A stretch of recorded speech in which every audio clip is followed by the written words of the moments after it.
coordinador de la carrera de Economía del Instituto Tecnológico de Santo Domingo, INTEC, el señor Juan Rafael Espinal, indicó que el equipo que diseñó el proyecto de presupuesto del 2021 y que ha sido tan polémico, tanto por la forma en que ha sido introducido como por las sugerencias que se hacen para imponer nuevos, valga la redundancia, impuestos, porque el nombre es ese, los que son impuestos, son obligatorios. Indicó que el equipo que diseñó el proyecto de presupuesto pudo hacer una ingeniería financiera simple para dotar de recursos al gobierno sin crear nuevos impuestos y sin aumentar la deuda pública consolidada. Pero vamos a profundizar en este tema y para eso nos complace recibir precisamente al reputado economista Juan Rafael Espinal. Bienvenido, qué bueno tenerlo con nosotros. ¿Cómo se siente? Muy bien, gracias. Para mí es un honor y un placer acompañarlos en este programa y estar con la audiencia que ustedes tienen en todo el país. Don Juan Rafael, hay un artículo también que salió en el periódico El Caribe, me parece, en donde usted sugiere que ha hecho falta imaginación al equipo de trabajo económico porque ha podido buscarse lo que se quiere de otra manera. Eso sin duda. Bueno, mira, no quisiera que se sintiese ofendido el equipo económico por esa frase. Lo que quiere decir esta frase es que, bueno, había posibilidades de buscar una opción que no fuera un impuesto en momentos en que debe hacerse estímulo al consumo. El gobierno y el Banco Central han dado facilidades a través de la banca comercial de créditos a las empresas, al sector más afectado por la situación de la pandemia y ha abierto líneas de crédito especializadas para las pymes, incluso para los consumidores. Ahora mismo para el turismo se está haciendo una propuesta de créditos prácticamente a tasa cero por 6 meses. Entonces, buscar un financiamiento del presupuesto basado en impuestos y sobre todo en impuestos indirectos, impuestos que van al consumo, obviamente afecta la capacidad de compra de los consumidores y en una economía que necesita estímulo a la demanda, disminuir el consumo es contraproducente. Entonces hemos dicho, bueno, el gobierno puede dotarse de recursos sin necesidad de crear nuevos impuestos para el año próximo a través de un financiamiento fácil de estructural, que es lo que yo llamo una ingeniería financiera simple. Ya se hizo en el mes de mayo y se materializó en el mes de junio mediante la cancelación de certificados del Banco Central que están en manos de las AFP o de los puestos de bolsa o de la banca comercial. Cancelar esos certificados, emitir recursos frescos y el Ministerio de Hacienda reabrir esos certificados. Es decir, pasar una deuda que ahora está en el Banco Central a una deuda en el Ministerio de Hacienda. No hay un aumento de la deuda, lo que hay es un cambio del acreedor, ¿no? del que emite los certificados. Entonces, ese cambio no aumenta la deuda, simplemente hay un cambio de la deuda financiera, que es la deuda del Banco Central, a una deuda no financiera, que es la del gobierno a través del Ministerio de Hacienda. La deuda consolidada queda igual. Hay una emisión de dinero. Obviamente el Banco Central tiene que emitir liquidez. Esa liquidez el banco la ha emitido ya a través de la banca comercial con los créditos que ha llegado a 190,000 millones de pesos. Lo ha hecho al gobierno anteriormente con la emisión de 40,000 millones en el mes de junio de las AFP.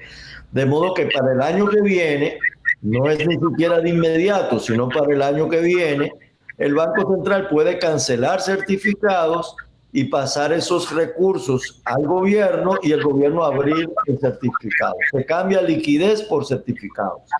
Eso permite que el gobierno cubra el déficit faltante no crea nuevos impuestos y el único tema que pudiera surgir es que una emisión tiende a presionar la tasa del dólar, pero el Banco Central tiene otros recursos para recoger ese dinero, tiene la tasa de interés, tiene el encaje legal, de manera que si hubiese alguna presión, que no lo creo porque no es una emisión de un monto extraordinario y se puede hacer gradualmente en la medida que el gobierno necesite recursos.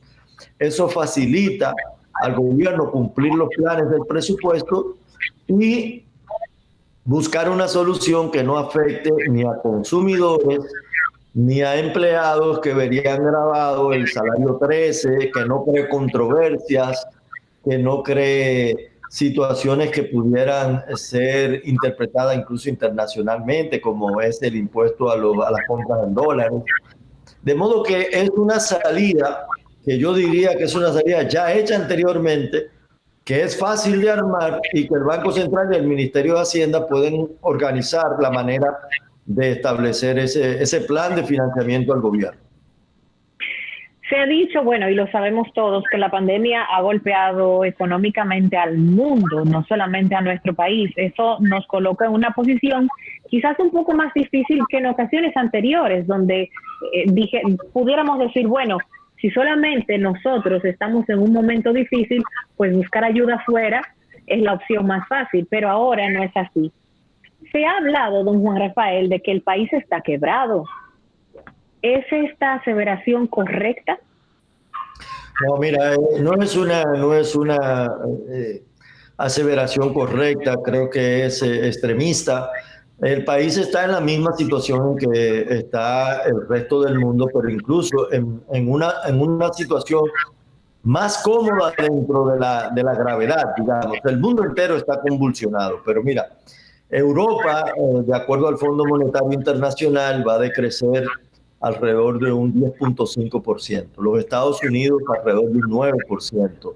América Latina próximo a un 9%. La República Dominicana hasta ahora ha tenido una contracción que pudiera andar por el 6.5%. Dentro del malestar, es una de las economías que tiene mayor resiliencia, es decir, mayor capacidad de recuperación.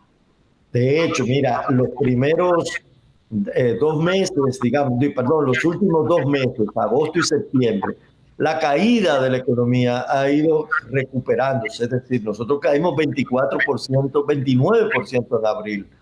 Y ya en agosto la caída fue de un 7%. Probablemente en septiembre sea mucho menor. En el tránsito lo puedes ver, el movimiento, el flujo de movimiento económico. Naturalmente, el turismo está muy afectado. El turismo es un sector que afecta el 20% de toda la actividad productiva. ¿Por qué? Porque tiene encadenamientos con otros sectores, con la agricultura, con el transporte, con la industria, con todo prácticamente. Entonces, el turismo es una de las actividades que se va a restablecer más lentamente, y eso lo dicen los organismos internacionales. Pero no podríamos decir que el país está quebrado, todo lo contrario. El gobierno colocó 3.800 millones de dólares en los mercados internacionales y lo colocó a unas tasas sin parangón, es decir, unas tasas por debajo del 5%, el 4.87%. Colocó bonos a 40 años, que es un récord prácticamente colocar bonos para que venzan en el 2060. Y eso indica que los ¿Qué significa? Exacto, ¿qué significa? Eso significa que los inversionistas, cuando hacen una compra de un bono, esperan una rentabilidad segura. Y esa rentabilidad, mientras más segura, es menor la tasa que están dispuestos a adquirir estos bonos. Como adquirieron bonos a tasas inferiores al 5%, quiere decir que tienen alta confianza en la economía dominicana a largo plazo. Y si la compraron en plazos muy largos, como 40 años, quiere también decir que tienen mucha confianza en que la economía dominicana va a seguir una senda de crecimiento por un periodo largo de tiempo. De manera que hay confianza en los inversores en la economía dominicana. Decir que está quebrada, yo pienso que es una frase, diríamos entonces que el mundo está quebrado, pero en realidad la directora del fondo dice que el mundo está patas para arriba, dijo ayer en una declaración, de modo que estamos en una situación económica difícil, pero no diría que quebrados. Y si no estamos quebrados, ¿por qué hay que buscar más dinero? ¿Por qué hay que poner más impuestos? Mira, hay que buscar más dinero por dos razones. Primero, porque los gastos del gobierno han subido.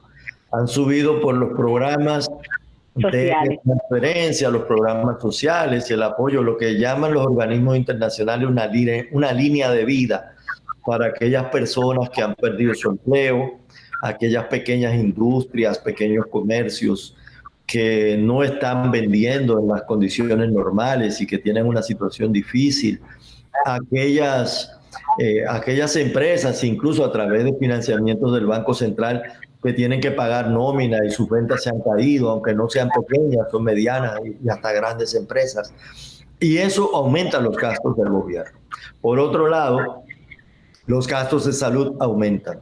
El gobierno ha tenido que aumentar el número de médicos, ha tenido que aumentar el número de enfermeras, ha tenido y ha hecho correctamente un aumento del seguro familiar de salud para universalizarlo. En medio de una crisis sanitaria, los gastos en salud aumentan. Ahora, y los gastos en educación por el problema de la educación digital.